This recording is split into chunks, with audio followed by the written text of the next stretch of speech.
শেষের পথে ফুটবলের আরও একটি মৌসুম। ইংলিশ প্রিমিয়ার লিগে বাকি আরও ৩৫ ম্যাচ।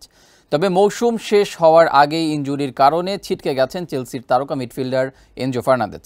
গত বেশ কয়েক সপ্তাহ ধরে কুচকির চোটে ভুগছিলেন আর্জেন্টাইন বিশ্বকাপ জয়ী তারকা। অবশেষে বৃহস্পতিবার অস্ত্রোপচার করান তিনি। ফলে বেশ কয়েক সপ্তাহ মাঠের বাইরে থাকতে হবে আর্জেন্টিনার বিশ্বকাপ জয়ী এই মিডফিল্ডারকে।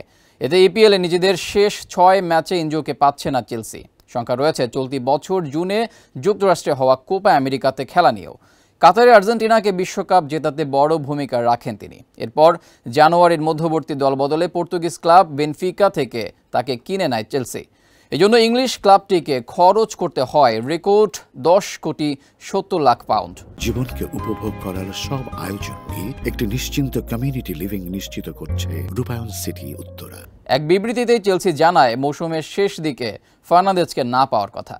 চলতি বছর ২০ জুন মার্কিন যুক্তরাষ্ট্রে বসবে লাতিন আমেরিকার মহাদেশীয় ফুটবলের শ্রেষ্ঠত্বের লড়াই কোপা আমেরিকা। উদ্বোধনী দিনেই বর্তমান চ্যাম্পিয়ন আর্জেন্টিনার প্রতিপক্ষ কানাডা। এর আগে এনজো ফার্নান্দেজ পুরোপুরি সুস্থ হবেন কিনা তা নিয়ে প্রশ্ন থেকে যাচ্ছে। তবে আর্জেন্টাইন সমর্থকদের জন্য স্বস্তিদায়ক তথ্য দিয়েছেন ইতালিয়ান সাংবাদিক ফ্যাব্রিজিও রোমানো। সামাজিক যোগাযোগ মাধ্যমে এক পোস্টে তিনি লিখেছেন, এনজোকে কয়েক সপ্তাহের জন্য বাদ পড়েছেন ঠিকই, তবে কোপা আমেরিকা এবং পরবর্তী মৌসুম শুরুর আগে শতভাগ সুস্থ হবেন বলে আশা করা যাচ্ছে।